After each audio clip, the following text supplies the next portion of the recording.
مقصد یہ ہوتا ہے، لیکن دھواں لگایا، ہر سادے دھواں پاکیزہ ماحول کو پاکیزہ کرنے کے لیے انسنس برن کیا کرتے تھے، دھواں لگاتے تھے۔ اب بھی کئی معاشرے کرتے ہیں یہ کام، ہمارے علاقے جنگ میں لگاتے ہیں، ماشاء اللہ۔ مجھے بھی گئے تھے نہیں کبھی، جگہ میں سے بھائی نے ایک چوکی آیا، کل ساڑھے اس دھواں لایا کہ منگا ہیر سے کیا مانگے؟ ہیر سے آٹا نہیں مانگتا، پیسے نہیں مانگتا، روٹی نہیں مانگتا، کیا مانگتا ہے؟ یہ رانجا، کون سا رانجا؟ یہ رانجا، یہ مانگتا ہے ہیر سے اور میں ویسا جوگی دے نال کنی مندرہ پا کے، اور میں ویسا جوگی دے نال لکھ لکھ شگن منا کے مائیں نیک جوگی آیا۔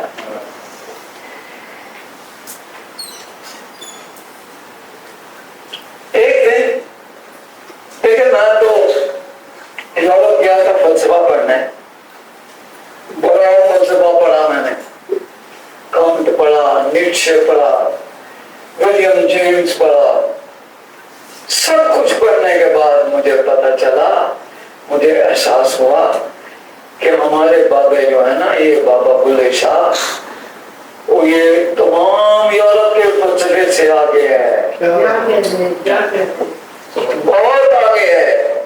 جس نقطے کی وہ بات کرتا ہے اس کو یورپ اگلے 50 سال کیا 100 سال میں نہیں پہنچ سکتا۔ ایک نقطے وچ گل مکتی ہے، وہ کون سا نقطہ ہے بھائی؟ وہ یورپ کے فلسفے نہیں ڈھونڈ سکتے، نقطے وچ گل مکتی ہے۔ ایک دن میں بیٹھا تھا، میں اپنے وہ ہم لوگ کہتے ہیں ڈرائنگ روم، یہ ہم نے سیکھا ہے گھروں سے، ڈائننگ روم ہمارے گھروں میں نہیں ہوتا تھا، سیکھا ہے ہم نے، بڑی فضول چیز ہے، کبھی نہ رکھیے گھر میں۔ کتنا بڑا میز آپ لگا لیں گے، 12 کرسیاں لگا لیں گے، آپ کے فیملی کے 16 لوگ آ جائیں گے تو کیا کریں گے؟ چھوڑ دیں رسموں کو، کچھ اور کام کیا کریں۔ تو میں اپنے ڈرائنگ روم میں بیٹھا تھا، تو میں فلسفہ پڑھ رہا تھا، موٹی موٹی ضخیم کتابیں پڑھ رہا تھا۔ اتنی دیر میں میرے کان میں چھوٹی سارنگی کی آواز آئی، گھوم گھوم گھوم گھوم، گھنگرو باندھے ہوئے، گھنگروں کی چھنک آئی۔ اور چھوٹی سارنگی امید آپ نے کبھی دیکھی ہوگی، اب تو ختم ہو گئی، اب نہیں نظر آئے گی، بہت قدیم سارنگی، مجھے ضرور لے چلیں جہاں سے آپ آئیں۔ ہاں، چھوٹی قدیم سارنگی، اس میں تار کے ساتھ نہیں ہوتے، روڈے کے تار ہوتے ہیں۔ تو میں نے دیکھا ایک بار میرے گھر کے باہر برآمدے میں ایک بھرائی کھڑا تھا۔ اب بھرائی تو آپ کو پتا ہوگا کون ہوتا ہے، اب بھرائی اب نہیں نظر آئے گا آپ کو۔ بھرائی وہ ہوتا تھا جو چھوٹی سارنگی کے ساتھ گانا گاتا ہے، لوریاں دیتا تھا بچوں کو، اور لوری بھی مائی حلیمہ بن کے دیتا تھا، نبی نو لوری دینے نبی نو، یعنی رسول پاک کو لوری دے رہا ہوتا تھا۔ ہماری لوریاں بھول گئے ہم، ایک لوری یاد نہیں، کہنا آج گیا آپ کو لوریوں کی کتاب ہے، یہ پوچھیں ادبیات کے 2 افسر بیٹھے ہیں، چاہے نیشنل لائبریری میں فولکلور کا شعبہ ہی نہیں ہے، تبھی تو ہم قوم نہیں بنے نا، نہیں بن سکتے قوم۔ anyhow، میں باہر نکلا تو وہ بھرائی گانا گا رہا تھا، وہ گانا مجھے بھولتا نہیں ہے، آج بھی یاد ہے، 40 سال ہو گئے اس بات کو۔ وہ گانا گا رہا تھا، اللہ اللہ آج میرے نبی کی برات تھے، معراج کی رات تھی جی، معراج کی رات تھی، اللہ اللہ آج میرے، اللہ نے فرمایا نبی کیا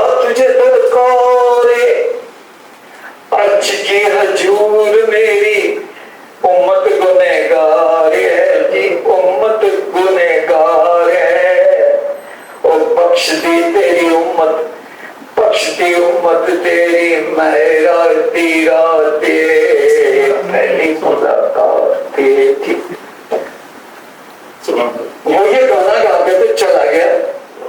میں فلسفے کی ساری کتابیں بند کر کے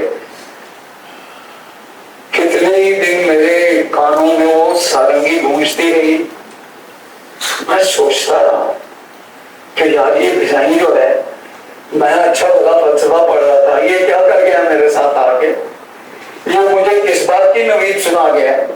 یہ مجھے کیا کہہ رہا تھا؟ یہ مجھے ہی کیوں کہہ رہا تھا؟ یہ اور بھی کتنے برامدے ہیں یہاں، اور بھی گھر بستے ہیں، وہاں کیوں نہیں گیا؟ یہ میرے گھر کیوں آ گیا؟ میں سوچ لوں. اب یقین جانے کہ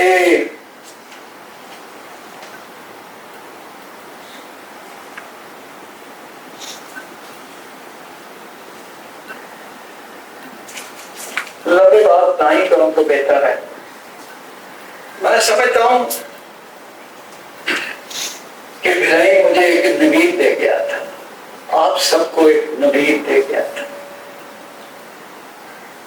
میں سمجھتا ہوں کہ رسول پاک کی زندگی میں 2 دن کی بہت اہمیت ہے میرے لحاظ سے. نئے عہد، نئے پیمانوں کا دن، جبکہ جبرائیل علیہ السلام نے ان کو آ کے کہا پڑھ، کتاب سے پڑھ. کتاب پڑھاؤ جی محمد، پڑھ، کتاب سے پڑھ، قلم سے سیکھ، قلم سے سیکھ. آسمانوں پر گئے جسے ہم کہتے ہیں اسرا، اور ان کی ملاقات ہوئی. پہلی ملاقات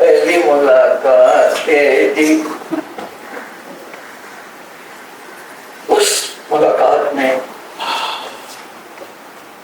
انسانیت کی تکمیل کی رات ہے. وہ رات ہے جو آپ کو یہ بتاتی ہے کہ وہ آدم جس کو زمین پہ پھینکا گیا تھا، جس کو نکال دیا گیا تھا جنت، اس کو نوید دیتی ہے وہ رات واپسی کی. اور وہ بھی صلی اللہ علیہ وسلم کے انہیں کے. تو یہ نوید ہے، وہ رات ہے جو آپ کو واپسی کی نوید دیتی ہے. سبحان اللہ. مجھے تو کبھی بھی اسرا تک میں تو پہنچ نہیں سکتا. سن سکتا ہوں، مولویوں سے سنا ہے، مولویوں کی میں بڑی عزت کرتا ہوں، جو کام وہ کرتے میں نہیں کر سکتا، بالکل نہیں کر سکتا. ہمیں عزت کرنا چاہیے. لیکن یقین جانیں کہ رسول کی جو اسرا کی رات ہے، اس کی حقیقت مجھے فلمی گانے سے معلوم. لتا کا ایک گانا میں نے سنا اور مجھے لگا کہ یہ میرے لیے گا رہی ہے، یہ مجھے کچھ سمجھا رہی ہے. وہ گانا میں آپ کو پیش کروں. یہ گانا اسرا کا گانا ہے، اس رات کا گانا ہے جب نبی کریم کی ملاقات اللہ سے ہوئی. تقدیر جگا کر آئی، تقدیر جگا کر آئے ہوں، ایک نئی دنیا بسا کر آئے. ہوا چپکے ہی چپکے اشارہ، آنکھ ملتے ہی بدلا زمانہ. میرے ہونٹوں پہ گیت اسی کے، میرے بولوں میں بول اسی کے. میں ایک نغمہ چرا کر لائی ہوں. کون سا نغمہ ہے؟ نماز. میں ایک اس رات ملی تھی. میرے لحاظ سے نماز فرض نہیں ہے، مجھے مانیں گے آپ، تحفہ ہے اللہ کا. بے شک. اس رات کے دن اللہ نے گفٹ دیا ہے، سبحان اللہ. وہ خدا کا تحفہ ہے. میں ایک نئی نغمہ چرا کر لائی، تقدیر جگا کر لائی. تو جناب والا، میں نے دین کسی